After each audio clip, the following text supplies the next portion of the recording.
किसी को भी तुरंत कैसे पढ़ें? 5 मनोवैज्ञानिक टिप्स। जब हम पहली बार किसी से मिलते हैं तो हम पर सूचनाओं की बौछार हो जाती है। यह पता लगाना मुश्किल हो सकता है कि वे किस तरह के व्यक्ति हैं। इसलिए यह समझना महत्वपूर्ण है कि हम कैसे संवाद करते हैं। विशेषज्ञों के अनुसार हम जो भी संचारित करते हैं उसका 55% बॉडी लैंग्वेज से आता है, 38% टोन से, आवाज़, और हम वास्तव में जो कहते हैं उसका केवल 7%।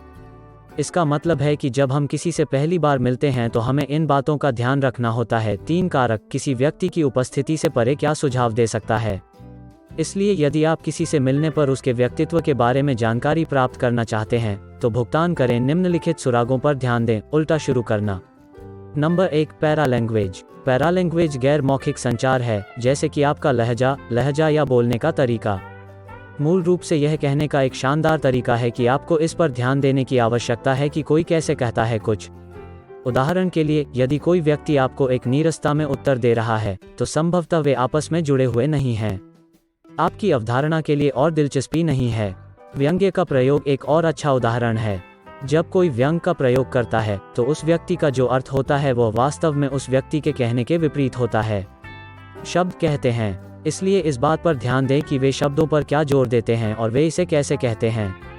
यह आपको एक बड़ा सुराग देता है कि आपके सच्चे इरादे क्या हैं। Number 2, side look.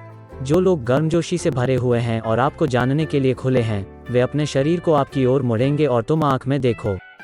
दूसरी ओर, यदि आप अभी अभी किसी से मिले हैं और वे तुरंत दूर देख रहे हैं, यह एक अवचेतन शरीर की भाषा का संकेत है, जिसका अर्थ है कि वे पलायन की तलाश में हैं। नंबर 3, अक्सर लहरें।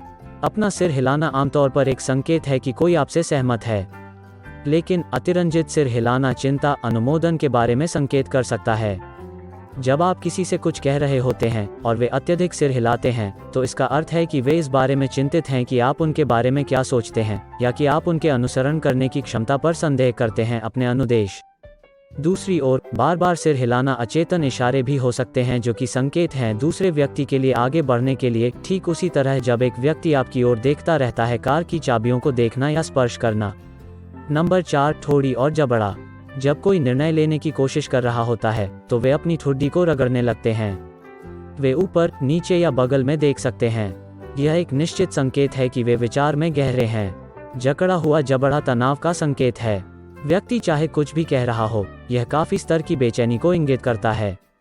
हो सकता है कि बातचीत किसी ऐसी चीज की ओर बढ़ रही हो जो उन्हें चिंतित करती हो, या आपका दिमाग कर सकता है कहीं और हो और वे उस चीज पर ध्यान केंद्रित कर रहे हैं जो उन्हें तनाव दे रही है।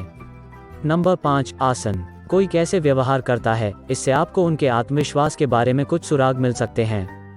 उदाहरण के लिए, यदि कोई व्यक्ति अपने कंधों को पीछे करके सीधा चल रहा है और सीधे आगे देख रहा है, एक सिर जो एक संकेत देता है कि वे अपने बारे में अच्छा महसूस करते हैं और आत्मविश्वास रखते हैं। हालांकि अगर कोई झुककर चलते समय जमीन की ओर देख रहा है तो यह बहुत अलग प्रभाव देता है। इसका मतलब यह नहीं हो सकता है कि उनका आत्मसम्मान कम है, लेकिन यही संदेश है। वह टूट जाता है।